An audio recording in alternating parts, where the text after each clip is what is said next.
ಖಂಡಿತವಾಗ್ಲೂ ಸಕ್ಸಸ್ ಆಗುತ್ತೆ. ತೊಡೆ ತಟ್ಟಿ ಪಾದಯಾತ್ರೆಗೆ ಹೋಗಿದ್ರಲ್ಲ, ತೊಡೆ ತಟ್ಟಿ ಓಕೆ, ಅವರು ಇವತ್ತು ಗೆದ್ರು ಸರ್. ಅವರು ಗೆದ್ರು. ಇವತ್ತು ದಲಿತರ ಕಾರ್ಡ್ ಇಟ್ಕೊಂಡು ಮಂತ್ರಿ ಕೊಡಲ್ಲ, ನಾನು ಮಂತ್ರಿಯರಿಗೆ ರಾಜೀನಾಮೆ ಕೊಡಲ್ಲ, ಬಿಜೆಪಿಯವರು ದಲಿತ ವಿರೋಧಿಗಳು ಅಂತ ಇದ್ದಾರಲ್ಲ, ಅದಕ್ಕೆ ಪಾಠನ, ಅದಕ್ಕೆ ತಕ್ಕನಾದ ಉತ್ತರನ ಪಾದಯಾತ್ರೆ ಕೊಡುತ್ತೆ. ಏನು ದಲಿತ ಕಾರ್ಡ್ ಇಟ್ಕೊಂಡು ಇವತ್ತು ನಾಗೇಂದ್ರ ಅವರು ನಾನು ರಾಜೀನಾಮೆ ಕೊಡಲ್ಲ ಅಂತ ಇದ್ದಾರಲ್ಲ, 52,000 ಕೋಟಿ ಹಣನ ಗ್ಯಾರಂಟಿಗಳಿಗೆ ಬಳಸ್ಕೊಂಡ್ರಲ್ಲ, ನಾಗೇಂದ್ರ ಅವ್ರ ಕಣ್ಣು ಕಾಣಿಸ್ಲಿಲ್ವಾ? ಓಕೆ, 2023-24ರಲ್ಲಿ 12,500 ಕೋಟಿ, 24-25ರಲ್ಲಿ 16,500 ಕೋಟಿ, 25-26ರಲ್ಲಿ 16,000 ಕೋಟಿ. ಇಷ್ಟು ಹಣವನ್ನ, ದಲಿತರ ದುಡ್ಡನ್ನ, ದಲಿತರ ಕಲ್ಯಾಣಕ್ಕಿಟ್ಟಂತ ದುಡ್ಡು ಗ್ಯಾರಂಟಿಗಳಿಗೆ ನೇರವಾಗಿ ಬಳಸ್ಕೊಂಡ್ರು. ಮಾದೇವಪ್ಪನವರು ಅಲ್ಲ, ಒಂದ್ ನಿಮಿಷ, ನೀವು ಹಣ ಬಳಸಿರಿ ಸರ್, ಒಂದ್ ನಿಮಿಷ. ಈ ನಾವು ಪ್ರಶ್ನೆಗೆ ದಯವಿಟ್ಟು ನೋಡಿ, ಅವಕಾಶ ಮಾಡಿಕೊಡಿ. ಇದೇ ಮಾದೇವಪ್ಪನವರು ಸದನದಲ್ಲೇ ಹೇಳಿದ್ರು, 25,000 ಕೋಟಿಯನ್ನ ಗ್ಯಾರಂಟಿಗಳಿಗೆ ನಾವು ಕೊಟ್ಟಿದ್ದೀವಿ, ಸಮಾಜ ಕಲ್ಯಾಣ ಇಲಾಖೆ ಎಲ್ಲ ನಿಗಮದ ದುಡ್ಡನ್ನ ಅಂತಂದ್ರು. ನಿಗಮದಷ್ಟೇ ಅಲ್ಲದೆ ಮತ್ತೆ ವಾಲ್ಮೀಕಿ ನಿಗಮದಲ್ಲಿ ಹಗರಣ, ಅಂಬೇಡ್ಕರ್ ಅಭಿವೃದ್ಧಿ ನಿಗಮದಲ್ಲಿ ಹಗರಣ, ದೇವರಾಜ ಅರಸು ನಿಗಮದಲ್ಲಿ ಹಗರಣ, ದೇವರಾಜ ಅರಸು ನಿಗಮ ಇವರು ತಪ್ಪು ತಿಳ್ಕೊಂಡಿದ್ದಾರೆ. ಇವ್ರಿಗೆ ಮಾಹಿತಿ ಕೊಡ್ತಾ ಇದೆ. ಅಲ್ಲ, ಟ್ರಕ್ ಟರ್ಮಿನಲ್ ಬೇರೆ ರೀ, ದೇವರಾಜ ಅರಸು ನಿಗಮ ಬೇರೆ ರೀ. ಒಂದ್ ನಿಮಿಷ ನೋಡಿ, ತಿಳುವಳಿಕೆ ಇಲ್ದೇನೆ ಸುಮ್ಮನೆ ಮಾತಾಡ್ಬಾರ್ದು. ಹೌದು, ದೇವರಾಜ ಅರಸು ನಿಗಮ ಬೇರೆ, ದೇವರಾಜ ಟ್ರಕ್ ಟರ್ಮಿನಲ್ ಬೇರೆ.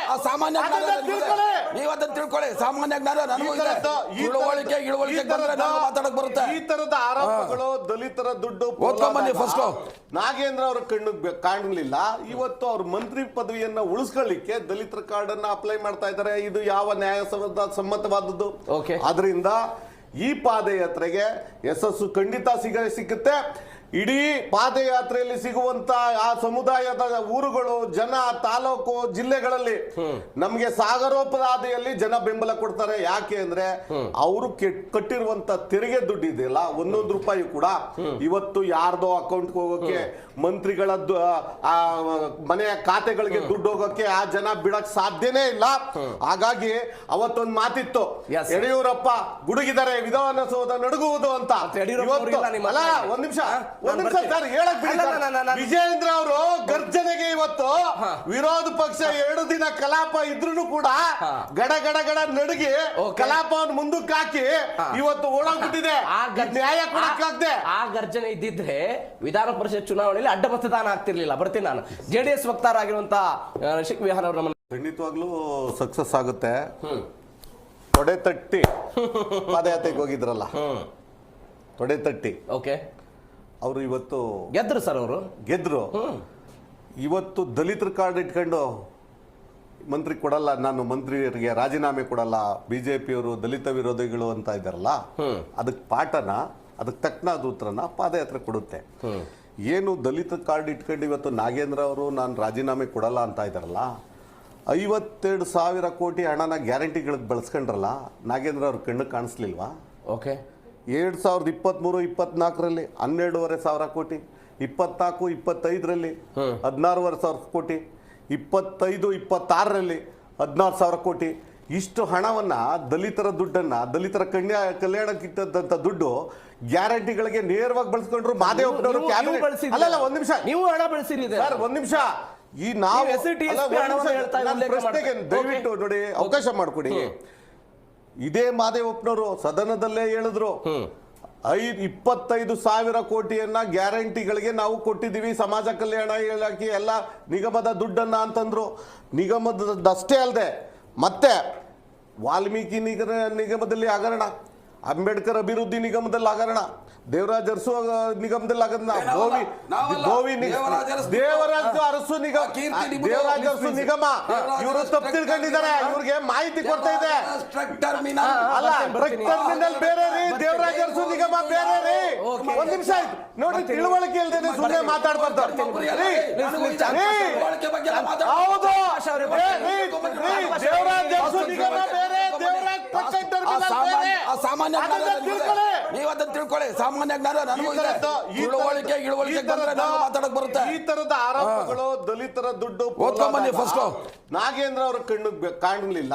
ಇವತ್ತು ಅವ್ರ ಮಂತ್ರಿ ಪದವಿಯನ್ನ ಉಳಿಸ್ಕೊಳ್ಳಿಕ್ಕೆ ದಲಿತರ ಕಾರ್ಡ್ ಅನ್ನ ಅಪ್ಲೈ ಮಾಡ್ತಾ ಇದ್ದಾರೆ. ಇದು ಯಾವ ಸಮ್ಮತವಾದದ್ದು? ಆದ್ರಿಂದ ಈ ಪಾದಯಾತ್ರೆಗೆ ಯಶಸ್ಸು ಖಂಡಿತ ಸಿಗುತ್ತೆ. ಇಡೀ ಪಾದಯಾತ್ರೆಯಲ್ಲಿ ಸಿಗುವಂತ ಆ ಸಮುದಾಯದ ಊರುಗಳು, ಜನ, ತಾಲೂಕು, ಜಿಲ್ಲೆಗಳಲ್ಲಿ ನಮ್ಗೆ ಸಾಗರೋಪರಾಧಿಯಲ್ಲಿ ಜನ ಬೆಂಬಲ ಕೊಡ್ತಾರೆ. ಯಾಕೆ ಅಂದ್ರೆ ಅವರು ಕಟ್ಟಿರುವಂತ ತೆರಿಗೆ ದುಡ್ಡು ಇದೆಯಲ್ಲ, 1 ರೂಪಾಯಿ ಕೂಡ ಇವತ್ತು ಯಾರ್ದೋ ಅಕೌಂಟ್ಗೆ ಹೋಗೋಕೆ, ಮಂತ್ರಿಗಳದ್ದು ಮನೆಯ ಖಾತೆಗಳಿಗೆ ದುಡ್ಡು ಹೋಗೋಕೆ ಆ ಜನ ಬಿಡಕ್ ಸಾಧ್ಯನೇ ಇಲ್ಲ. ಹಾಗಾಗಿ ಅವತ್ತೊಂದು ಮಾತಿತ್ತು, ಯಡಿಯೂರಪ್ಪ ಗುಡುಗಿದರೆ ವಿಧಾನಸೌಧ ನಡುಗುವುದು ಅಂತ. ಒಂದ್ ನಿಮಿಷ ಸರ್ ಹೇಳಕ್ ಬಿಡಿ. ವಿಜಯೇಂದ್ರ ಅವರು ಗರ್ಜನೆಗೆ ಇವತ್ತು ವಿರೋಧ ಪಕ್ಷ 2 ದಿನ ಕಲಾಪ ಇದ್ರೂ ಕೂಡ ಗಡ ಗಡ ಗಡ ನಡುಗಿ ಕಲಾಪವನ್ನು ಮುಂದಕ್ಕೆ ಹಾಕಿ ಇವತ್ತು ಓಡೋಗ್ಬಿಟ್ಟಿದೆ. ನ್ಯಾಯ ಕೊಡಕ್ಕಾಗದೆ ಆ ಗರ್ಜನೆ ಇದ್ದಿದ್ರೆ ವಿಧಾನ ಪರಿಷತ್ ಚುನಾವಣೆಯಲ್ಲಿ ಅಡ್ಡ ಮತದಾನ ಆಗ್ತಿರ್ಲಿಲ್ಲ. ಬರ್ತೀನಿ ನಾನು. ಜೆಡಿಎಸ್ ವಕ್ತಾರರಾಗಿರುವಂತ ರಿಷಿಕ್ ವಿಹಾನ್ ಅವರು ಖಂಡಿತವಾಗ್ಲೂ ಸಕ್ಸಸ್ ಆಗುತ್ತೆ. ತೊಡೆ ತಟ್ಟಿ ಪಾದಯಾತ್ರೆಗೆ ಹೋಗಿದ್ರಲ್ಲ, ತೊಡೆ ತಟ್ಟಿ ಓಕೆ, ಅವರು ಇವತ್ತು ಗೆದ್ರು ಸರ್. ಅವರು ಗೆದ್ರು. ಇವತ್ತು ದಲಿತರ ಕಾರ್ಡ್ ಇಟ್ಕೊಂಡು ಮಂತ್ರಿ ಕೊಡಲ್ಲ, ನಾನು ಮಂತ್ರಿಯರಿಗೆ ರಾಜೀನಾಮೆ ಕೊಡಲ್ಲ, ಬಿಜೆಪಿಯವರು ದಲಿತ ವಿರೋಧಿಗಳು ಅಂತ ಇದ್ದಾರಲ್ಲ, ಅದಕ್ಕೆ ಪಾಠನ, ಅದಕ್ಕೆ ತಕ್ಕನಾದ ಉತ್ತರನ ಪಾದಯಾತ್ರೆ ಕೊಡುತ್ತೆ. ಏನು ದಲಿತ ಕಾರ್ಡ್ ಇಟ್ಕೊಂಡು ಇವತ್ತು ನಾಗೇಂದ್ರ ಅವರು ನಾನು ರಾಜೀನಾಮೆ ಕೊಡಲ್ಲ ಅಂತ ಇದ್ದಾರಲ್ಲ, 52,000 ಕೋಟಿ ಹಣನ ಗ್ಯಾರಂಟಿಗಳಿಗೆ ಬಳಸ್ಕೊಂಡ್ರಲ್ಲ, ನಾಗೇಂದ್ರ ಅವ್ರ ಕಣ್ಣು ಕಾಣಿಸ್ಲಿಲ್ವಾ? ಓಕೆ, 2023-24ರಲ್ಲಿ 12,500 ಕೋಟಿ, 24-25ರಲ್ಲಿ 16,500 ಕೋಟಿ, 25-26ರಲ್ಲಿ 16,000 ಕೋಟಿ. ಇಷ್ಟು ಹಣವನ್ನ ದಲಿತರ ದುಡ್ಡನ್ನ, ದಲಿತರ ಕಲ್ಯಾಣಕ್ಕಿಟ್ಟಂತ ದುಡ್ಡು ಗ್ಯಾರಂಟಿಗಳಿಗೆ ನೇರವಾಗಿ ಬಳಸ್ಕೊಂಡ್ರು. ಮಾದೇವಪ್ಪನವರು ಅಲ್ಲಲ್ಲ, ಒಂದ್ ನಿಮಿಷ, ನೀವು ಹಣ ಬಳಸಿರಿ ಸರ್, ಒಂದ್ ನಿಮಿಷ. ಈ ನಾವು ಪ್ರಶ್ನೆಗೆ ದಯವಿಟ್ಟು ನೋಡಿ ಅವಕಾಶ ಮಾಡಿಕೊಡಿ. ಇದೇ ಮಾದೇವಪ್ಪನವರು ಸದನದಲ್ಲೇ ಹೇಳಿದ್ರು, 25,000 ಕೋಟಿಯನ್ನ ಗ್ಯಾರಂಟಿಗಳಿಗೆ ನಾವು ಕೊಟ್ಟಿದ್ದೀವಿ, ಸಮಾಜ ಕಲ್ಯಾಣ ಇಲಾಖೆ ಎಲ್ಲ ನಿಗಮದ ದುಡ್ಡನ್ನ ಅಂತಂದ್ರು. ನಿಗಮದಷ್ಟೇ ಅಲ್ಲದೆ ಮತ್ತೆ ವಾಲ್ಮೀಕಿ ನಿಗಮದಲ್ಲಿ ಹಗರಣ, ಅಂಬೇಡ್ಕರ್ ಅಭಿವೃದ್ಧಿ ನಿಗಮದಲ್ಲಿ ಹಗರಣ, ದೇವರಾಜ ಅರಸು ನಿಗಮದಲ್ಲಿ ಹಗರಣ, ದೇವರಾಜ ಅರಸು ನಿಗಮ ಇವರು ತಪ್ಪು ತಿಳ್ಕೊಂಡಿದ್ದಾರೆ. ಇವ್ರಿಗೆ ಮಾಹಿತಿ ಕೊಡ್ತಾ ಇದೆ. ಅಲ್ಲ, ಟರ್ಮಿನಲ್ ಬೇರೆ ರೀ, ದೇವರಾಜ ಅರಸು ನಿಗಮ ಬೇರೆ ರೀ. ಒಂದ್ ನಿಮಿಷ ಆಯ್ತು ನೋಡ್ರಿ, ತಿಳುವಳಿಕೆ ಇಲ್ದೇನೆ ಸುಮ್ಮನೆ ಮಾತಾಡ್ಬಾರ್ದು. ಹೌದು, ದೇವರಾಜ ಅರಸು ನಿಗಮ ಬೇರೆ, ದೇವರಾಜ ಸಾಮಾನ್ಯ ನೀವು ಅದನ್ನ ತಿಳ್ಕೊಳ್ಳಿ. ಸಾಮಾನ್ಯ ಜ್ಞಾನ ನನಗೂ ಇದೆ. ಇಳುವಳಿಕೆ ಬಂದ್ರೆ ನಾನು ಮಾತಾಡಕ್ ಬರುತ್ತೆ. ಈ ತರದ ಆರೋಪಗಳು ದಲಿತರ ದುಡ್ಡು ಓದ್ಕೊಂಬನ್ನಿ ಫಸ್ಟ್. ನಾಗೇಂದ್ರ ಅವರ ಕಾಣಲಿಲ್ಲ. ಇವತ್ತು ಅವ್ರ ಮಂತ್ರಿ ಪದವಿಯನ್ನ ಉಳಿಸ್ಕೊಳ್ಳಿಕ್ಕೆ ದಲಿತರ ಕಾರ್ಡ್ ಅನ್ನ ಅಪ್ಲೈ ಮಾಡ್ತಾ ಇದ್ದಾರೆ. ಇದು ಯಾವ ಸಮ್ಮತವಾದದ್ದು? ಆದ್ರಿಂದ ಈ ಪಾದಯಾತ್ರೆಗೆ ಯಶಸ್ಸು ಖಂಡಿತ ಸಿಗುತ್ತೆ. ಇಡೀ ಪಾದಯಾತ್ರೆಯಲ್ಲಿ ಸಿಗುವಂತ ಆ ಸಮುದಾಯದ ಊರುಗಳು, ಜನ, ತಾಲೂಕು, ಜಿಲ್ಲೆಗಳಲ್ಲಿ ನಮ್ಗೆ ಸಾಗರೋಪರಾಧಿಯಲ್ಲಿ ಜನ ಬೆಂಬಲ ಕೊಡ್ತಾರೆ. ಯಾಕೆ ಅಂದ್ರೆ ಅವರು ಕಟ್ಟಿರುವಂತ ತೆರಿಗೆ ದುಡ್ಡು ಇದೆಯಲ್ಲ, 1 ರೂಪಾಯಿ ಕೂಡ ಇವತ್ತು ಯಾರ್ದೋ ಅಕೌಂಟ್ಗೆ ಹೋಗೋಕೆ, ಮಂತ್ರಿಗಳದ್ದು ಮನೆಯ ಖಾತೆಗಳಿಗೆ ದುಡ್ಡು ಹೋಗೋಕೆ ಆ ಜನ ಬಿಡಕ್ ಸಾಧ್ಯನೇ ಇಲ್ಲ. ಹಾಗಾಗಿ ಅವತ್ತೊಂದು ಮಾತಿತ್ತು, ಯಡಿಯೂರಪ್ಪ ಗುಡುಗಿದರೆ ವಿಧಾನಸೌಧ ನಡುಗುವುದು ಅಂತ. ಅಲ್ಲ, ಒಂದ್ ನಿಮಿಷ ಸರ್ ಹೇಳಕ್ ಬಿಡಿ. ವಿಜಯೇಂದ್ರ ಅವರು ಗರ್ಜನೆಗೆ ಇವತ್ತು ವಿರೋಧ ಪಕ್ಷ 2 ದಿನ ಕಲಾಪ ಇದ್ರೂ ಕೂಡ ಗಡ ಗಡ ಗಡ ನಡುಗಿ ಕಲಾಪವನ್ನು ಮುಂದಕ್ಕೆ ಹಾಕಿ ಇವತ್ತು ಓಡೋಗ್ಬಿಟ್ಟಿದೆ. ನ್ಯಾಯ ಕೊಡಕ್ಕಾಗದೆ ಆ ಗರ್ಜನೆ ಇದ್ದಿದ್ರೆ ವಿಧಾನ ಪರಿಷತ್ ಚುನಾವಣೆಯಲ್ಲಿ ಅಡ್ಡ ಮತದಾನ ಆಗ್ತಿರ್ಲಿಲ್ಲ. ಬರ್ತೀನಿ ನಾನು. ಜೆಡಿಎಸ್ ವಕ್ತಾರರಾಗಿರುವಂತ ರಿಷಿಕ್ ವಿಹಾನ್ ಅವರು ಖಂಡಿತವಾಗ್ಲೂ ಸಕ್ಸಸ್ ಆಗುತ್ತೆ. ತೊಡೆ ತಟ್ಟಿ ಪಾದಯಾತ್ರೆಗೆ ಹೋಗಿದ್ರಲ್ಲ, ತೊಡೆ ತಟ್ಟಿ ಓಕೆ, ಅವರು ಇವತ್ತು ಗೆದ್ರು ಸರ್. ಅವರು ಗೆದ್ರು.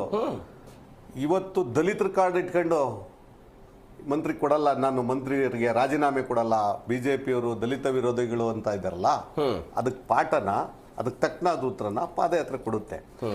ಏನು ದಲಿತ ಕಾರ್ಡ್ ಇಟ್ಕೊಂಡು ಇವತ್ತು ನಾಗೇಂದ್ರ ಅವರು ನಾನು ರಾಜೀನಾಮೆ ಕೊಡಲ್ಲ ಅಂತ ಇದ್ದಾರಲ್ಲ, 52,000 ಕೋಟಿ ಹಣನ ಗ್ಯಾರಂಟಿಗಳಿಗೆ ಬಳಸ್ಕೊಂಡ್ರಲ್ಲ, ನಾಗೇಂದ್ರ ಅವ್ರ ಕಣ್ಣು ಕಾಣಿಸ್ಲಿಲ್ವಾ? ಓಕೆ, 2023-24ರಲ್ಲಿ 12,500 ಕೋಟಿ, 24, 25ರಲ್ಲಿ 16,500 ಕೋಟಿ, 25, 26ರಲ್ಲಿ 16,000 ಕೋಟಿ. ಇಷ್ಟು ಹಣವನ್ನ ದಲಿತರ ದುಡ್ಡನ್ನ, ದಲಿತರ ಕಲ್ಯಾಣಕ್ಕಿಟ್ಟಂತ ದುಡ್ಡು ಗ್ಯಾರಂಟಿಗಳಿಗೆ ನೇರವಾಗಿ ಬಳಸ್ಕೊಂಡ್ರು. ಮಾದೇವಪ್ಪನವರು ಅಲ್ಲ ಒಂದ್ ನಿಮಿಷ, ನೀವು ಹಣ ಬಳಸಿರಿ ಸರ್ ಒಂದ್ ನಿಮಿಷ. ಈ ನಾವು ಪ್ರಶ್ನೆಗೆ ದಯವಿಟ್ಟು ನೋಡಿ ಅವಕಾಶ ಮಾಡಿಕೊಡಿ. ಇದೇ ಮಾದೇವಪ್ಪನವರು ಸದನದಲ್ಲೇ ಹೇಳಿದ್ರು 25,000 ಕೋಟಿಯನ್ನ ಗ್ಯಾರಂಟಿಗಳಿಗೆ ನಾವು ಕೊಟ್ಟಿದ್ದೀವಿ, ಸಮಾಜ ಕಲ್ಯಾಣ ಇಲಾಖೆ ಎಲ್ಲ ನಿಗಮದ ದುಡ್ಡನ್ನ ಅಂತಂದ್ರು. ನಿಗಮದಷ್ಟೇ ಅಲ್ಲದೆ ಮತ್ತೆ ವಾಲ್ಮೀಕಿ ನಿಗಮದಲ್ಲಿ ಹಗರಣ, ಅಂಬೇಡ್ಕರ್ ಅಭಿವೃದ್ಧಿ ನಿಗಮದಲ್ಲಿ ಹಗರಣ, ದೇವರಾಜ ಅರಸು ನಿಗಮದಲ್ಲಿ ಹಗರಣ, ದೇವರಾಜ ಅರಸು ನಿಗಮ ಇವರು ತಪ್ಪು ತಿಳ್ಕೊಂಡಿದ್ದಾರೆ. ಇವ್ರಿಗೆ ಮಾಹಿತಿ ಕೊಡ್ತಾ ಇದೆ. ಅಲ್ಲ, ಟ್ರಕ್ ಟರ್ಮಿನಲ್ ಬೇರೆ ರೀ, ದೇವರಾಜ ಅರಸು ನಿಗಮ ಬೇರೆ ರೀ. ಒಂದ್ ನಿಮಿಷ ಆಯ್ತು ನೋಡ್ರಿ, ತಿಳುವಳಿಕೆ ಇಲ್ದೇನೆ ಸುಮ್ಮನೆ ಮಾತಾಡ್ಬಾರ್ದು. ಹೌದು, ದೇವರಾಜ ಅರಸು ನಿಗಮ ಬೇರೆ, ದೇವರಾಜ ಟ್ರಕ್ ಟರ್ಮಿನಲ್ ಬೇರೆ. ಸಾಮಾನ್ಯ ನೀವು ಅದನ್ನ ತಿಳ್ಕೊಳ್ಳಿ. ಸಾಮಾನ್ಯ ಜ್ಞಾನ ನನಗೂ ಇದೆ. ತಿಳುವಳಿಕೆ ಬಂದ್ರೆ ನಾನು ಮಾತಾಡಕ್ ಬರುತ್ತೆ. ಈ ತರದ ಆರೋಪಗಳು ದಲಿತರ ದುಡ್ಡು ಓದ್ಕೊಂಬನ್ನಿ ಫಸ್ಟ್. ನಾಗೇಂದ್ರ ಅವರ ಕಣ್ಣಿಗೆ ಕಾಣಲಿಲ್ಲ. ಇವತ್ತು ಅವ್ರ ಮಂತ್ರಿ ಪದವಿಯನ್ನ ಉಳಿಸ್ಕೊಳ್ಳಿಕ್ಕೆ ದಲಿತರ ಕಾರ್ಡ್ ಅನ್ನ ಅಪ್ಲೈ ಮಾಡ್ತಾ ಇದ್ದಾರೆ. ಇದು ಯಾವ ನ್ಯಾಯಸಮ್ಮತವಾದದ್ದು? ಆದ್ರಿಂದ ಈ ಪಾದಯಾತ್ರೆಗೆ ಯಶಸ್ಸು ಖಂಡಿತ ಸಿಗುತ್ತೆ.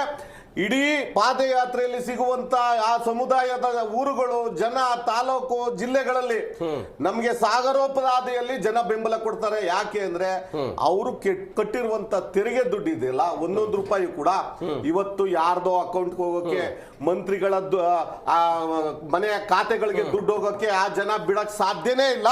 ಹಾಗಾಗಿ ಅವತ್ತೊಂದು ಮಾತಿತ್ತು, ಯಡಿಯೂರಪ್ಪ ಗುಡುಗಿದರೆ ವಿಧಾನಸೌಧ ನಡುಗುವುದು ಅಂತ.